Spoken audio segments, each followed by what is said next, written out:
Hi, my name is Justina. I'm a personal trainer from London. Today I would like to talk a little bit about PCOS and training. So I have been working with PCOS clients for quite a few years now, and also been doing lots of research about it. So today I would like to tell you a little bit more about my approach with training with PCOS and actually give you a few tips regarding that. So, as you probably know, if you're listening for this video, that polycystic ovarian syndrome is very closely coming together with obesity. And obviously, the first thing what we can think of when we're talking about being overweight, slightly, or even obese is high intensity interval training. It has been promoted very widely on social media. Everyone is doing it, and apparently is the best way to lose fat. However, for PCOS, it's actually absolutely opposite, because high intensity interval training can elevate your cortisol levels even more, and that actually going to work absolutely opposite and against your weight loss. So on the other hand, my advice would be, if you are thinking to start exercising, I would recommend to do more like interval training rather than high intensity training. So with interval training, you don't need to push yourself as much to the point where you basically can't. You can just go with slow intervals and a little bit faster intervals, slow interval and a little bit faster. So that would be, let's say, for absolute beginners, that would be slow walk, let's say for 1 minute, and 1 minute fast walk. Or for example, if we're talking about other exercise forms, it can be any type of cardio, it can be slow run and fast run. So interval training I would definitely recommend over high intensity interval training. Next tip would be you need to think about your metabolism.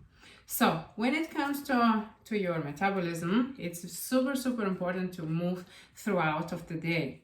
I like expression active couch potato. What does that mean?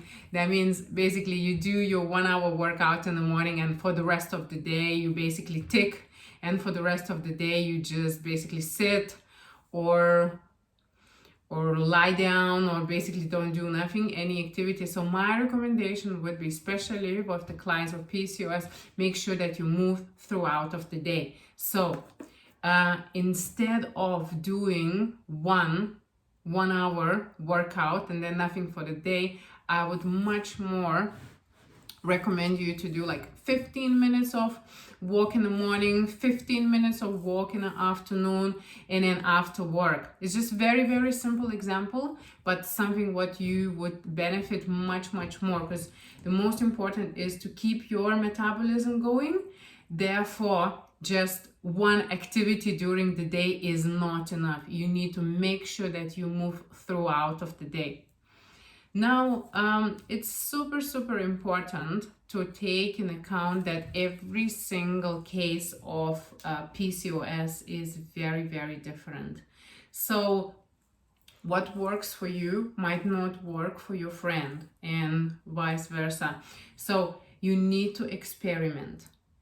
My biggest advice for PCOS clients, you need to experiment and you need to see how you feel. So absolutely all forms of exercises are okay for PCOS. However, as I mentioned in the beginning, you need to make sure that you can set yourself the right intensity. So don't go crazy. You need to do everything in moderation and increase your intensity quite slow. You need to watch your symptoms. You need to write down your symptoms. You need to understand how far can you push without increasing your cortisol levels. So even like dividing your week into doing 1 day cardio, 1 day resistance training, 1 day rest, and so on. That would be something to start with, because you need to make a plan to be able to monitor, because if you don't know where you stand and what you are doing, you will not be able to monitor that. So setting the plan for the week ahead, and then Sunday reflecting on it, see how you feel, and also especially reflecting every month, at the end of every month.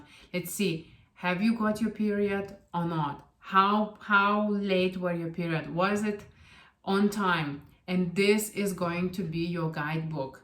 So make sure you have a plan and reassess almost at the end of each week.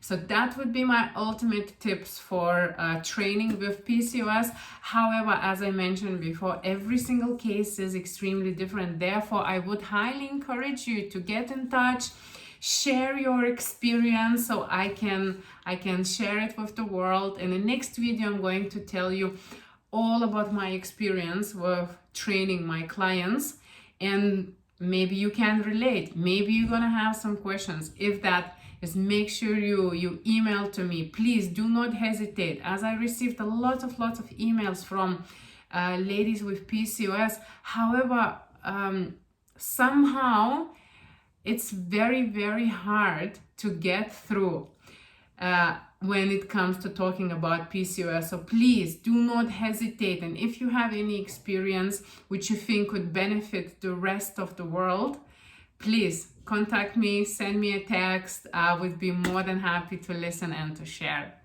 Thank you.